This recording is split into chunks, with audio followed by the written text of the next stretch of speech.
Le débrief de ce Barça-Dortmund. Romain, les buts. Il y a 4 buts. Les 4 buts du FC Barcelone qui devait ce soir assumer son statut de favori de la compétition. La meilleure attaque d'Europe était opposée à domicile au Borussia Dortmund. Les Catalans qui ont attaqué très fort ce match. Une entame agressive dès les 10 premières minutes de jeu avec beaucoup d'occasions. Et c'est à la 25e minute, Samuel, que les Catalans font la différence sur ce coup de pied arrêté. On va mieux le voir sur le ralenti. C'est finalement Rafinha qui marque son 12e but de la saison en Ligue des Champions. Oui, c'était assez logique parce qu'il y avait eu beaucoup de situations, des occasions. Et voilà, ils concrétisent cette domination qu'ils ont eue sans partage sur le début de ce match.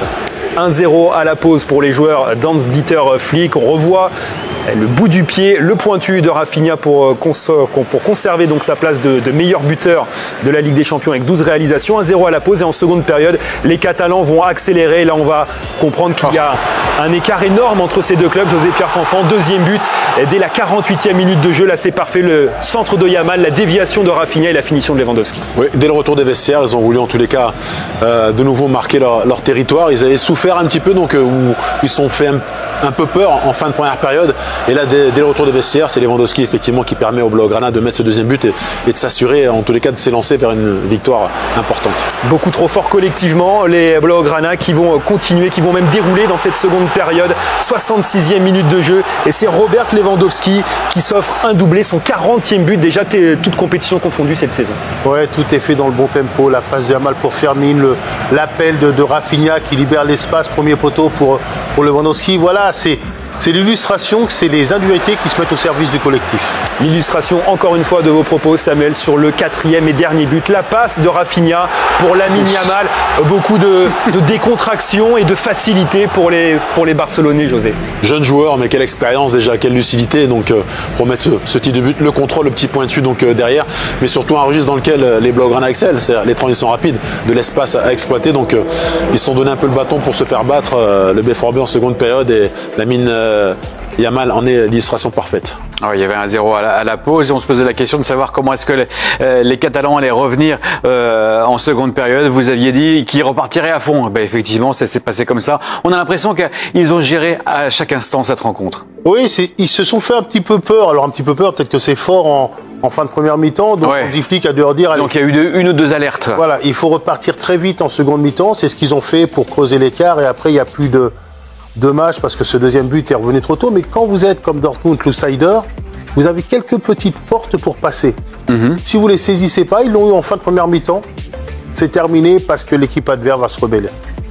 On va revoir ensemble le deuxième but du Barça pour illustrer non pas les trois fantastiques, parce que ça c'est une appellation qui appartient à un autre club, mais le trio magique du Barça, à savoir Rafinha, bien sûr, Lewandowski et Yamal. Dites-nous ce que vous en pensez, José, sur cette manière de conduire le jeu. Les voici, le trio magique, Yamal. Ils sont tous impliqués, ils sont prépondérants. On parle du jeu sans ballon. Là aussi, Koundé, c'est intéressant parce que là aussi, il perturbe aussi cette défense. On va chercher donc à chaque fois donc côté opposé, Rafinha et puis à la finition donc un Lewandowski. Donc les trois sont impliqués dans les mouvements. Donc là également, c'est un match important. Quoi qu'il en soit, c'est un quart de finale. On dit toujours que ils sont attendus, ils ont répondu présent, les trois. Donc les trois sont buteurs, les trois sont impliqués sur différents buts. À la récupération, dans les mouvements, dans le jeu sans ballon, il y a beaucoup de complicité entre ces trois joueurs-là. Donc ça aussi. Il y a le talent à la base, mais il y a aussi cette complicité qui ne s'invente pas. Cette envie aussi de combiner, de jouer ensemble, de se rechercher donc régulièrement. Et puis ils se trouvent les yeux fermés. Et les trois sont quasiment au même niveau, quasiment toute la saison. Ça aussi c'est important. Donc il n'y a pas de baisse de régime d'un côté ou de l'autre. Non, c'est un match XXL de la part des trois joueurs offensifs. Qu'est-ce que vous en pensez, Lilian Gatoun? Cédric Canté, vous qui avez commenté cette rencontre, et vous êtes toujours bien sûr au stade olympique de Montjuïc. Qu'est-ce que vous avez pensé de ce Barça qui finalement a tout emporté dans cette seconde période pour une domination presque sans partage? Oui, comme on le disait dans le match, on pensait à un moment que le Barça avait peut-être géré, et notamment c'est un petit peu arrêté lors du 2-0, mais on parlait évidemment de cette équipe de Dortmund qui n'avait pas de marge de manœuvre. Quand en face, il y a une équipe comme ça, comme le Barça, qui est aussi létale sur ses contres en 3 secondes, qui se retrouve devant avec ce trio aussi lucide, aussi clair et aussi juste finalement dans tout ce qu'ils font.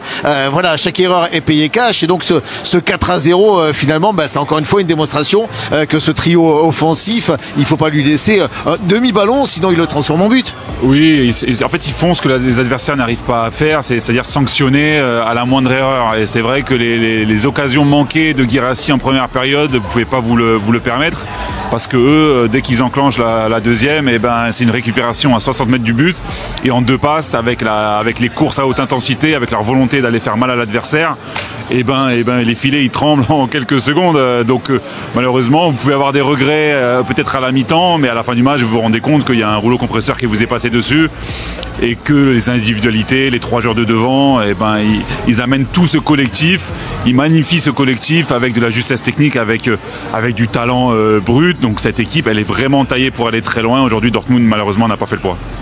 Effectivement, il y a presque plus de regrets à avoir du côté du Borussia après cette première période. Merci beaucoup Lilian Gatoun, Cédric Canté pour cette dernière analyse depuis le stade olympique de Montjuïc. On va nous revenir juste quand même sur Lamine Yamal qui vous a enthousiasmé au plus haut point dans cette rencontre, à la fois dans la finition et puis dans la passe, dans la vista tout simplement. Oui, parce qu'on parle à juste titre beaucoup de Pedri, mais pour moi le joueur le plus fort de cette équipe c'est Yamal. Parce que c'est un numéro 10. Chacun son registre peut-être. Non, c'est le plus fort, le plus doué. Ouais. Un numéro 10 qui joue sur le côté. C'est un gamin qui s'amuse. Des farces qu'il fait à l'adversaire et qui est lucide. Des fois, on peut lui reprocher, comme au début de cette action, d'en faire un petit peu trop. Parce que là, effectivement, il fait tout début du match, l'élastico. Ouais. Il doit donner en retrait, mais il a envie de s'amuser. L'élastico. Ouais, il a envie de se faire plaisir. Il a envie de chercher à marquer dans un angle impossible. Mais sinon, sur le reste du temps, quelle lucidité pour des... Là, regardez, Regardez, il ne peut pas bouger le gardien parce qu'il s'attend à ce qu'il y ait une touche supplémentaire. C'est le gamin qui s'amuse dans la cour de récré.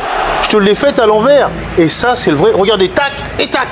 Il ne peut pas bouger le gardien parce qu'il s'attend à un pas de plus. Ouais. Parce que Yamal, il lui fait à l'envers parce que il prend toujours le contre-pied de l'adversaire, il est lucide, il danse, il s'amuse en fin de match. Il va nous illuminer la planète foot sur les 15 prochaines années. C'est ça. Extraordinaire. Tac et tac, alors que le commun des mortels aurait fait tac, tac, tac et tac. Exactement. Et le gardien n'a pas pu réagir. On ferait la petite musique de Lamine Yamal, effectivement.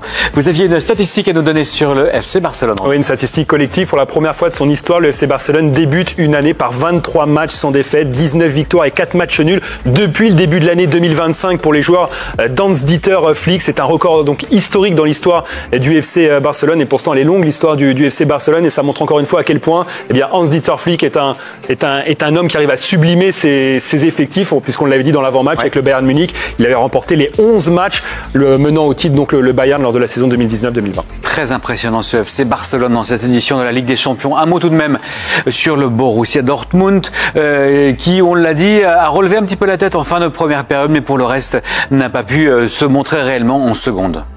Non, on l'a également dit qu'il fallait réaliser un exploit donc pour pouvoir faire un résultat face au FC Barcelone. Ils ont eu, j'ai envie de dire, des munitions en fin de première période avec les 2 situations donc de Serhou Guirassy non validées. Lorsque vous ne marquez pas ce type de situation, voire même d'occasion, vous êtes sanctionné. C'est vrai qu'à 1 partout à la pause, peut-être que ça aurait changé l'esprit de cette rencontre. Déjà, ça change le vôtre d'esprit parce que ça vous donne de l'espoir. Vous avez déjà le point donc du match nul donc à défendre. Et puis peut-être que vous mettez un peu de doute aussi dans la tête de l'adversaire. Mais en seconde période, ils ont encaissé trop rapidement donc ce deuxième but. Et puis derrière, ils ont libéré beaucoup trop d'espace. Ensuite derrière, donc beaucoup de naïveté, beaucoup de déchets techniques exploités immédiatement donc par le FC Barcelone qui, dans les transitions rapides, est chirurgical. Pour ressortir justement donc de phase défensive à phase offensive, il leur faut 1, 2 passes et en 1 touche, voire 2 touches de balle pour sortir seulement de la densité et se mettre en situation offensive. Donc on les a vus en grande difficulté. Les joueurs réduire l'écart, on vient de le voir sur cette dernière occasion. Les joueurs attendus, Guirassy a fait ce qu'il pouvait, mais un Brandt décevant dans l'utilisation du ballon. Et puis on avait souligné sûrement des problèmes défensifs, ça n'a pas manqué ce soir, ils en prennent 4. 4-0, c'est marqué sur le sol de notre studio et ça fait mal bien sûr aux supporters du Borussia Dortmund. Ça réjouit évidemment les supporters du FC Barcelone. Tiens, notez que vous pourrez également retrouver le Borussia sur nos antennes ce week-end à l'occasion du formidable Klassiker. C'est le Bayern Dortmund Dortmund, bien sûr, match très attendu en Allemagne. Samedi, dès 15h45 GMT, en direct sur Canal Plus Sport 1. Tiens, le Bayern battu hier c'est sur sa pelouse face à l'Inter. On y revient dans quelques instants. Mais avant cela, on s'intéresse à l'autre grand d'Espagne, le Real Madrid, qui se retrouve ce matin en bien mauvaise posture. Le Real, ces Madrilènes ont été battus sèchement sur la pelouse des Gunners d'Arsenal. Une défaite lourde de conséquences en vue du match retour. Sébastien Girard revient pour nous sur la victoire des Gunners.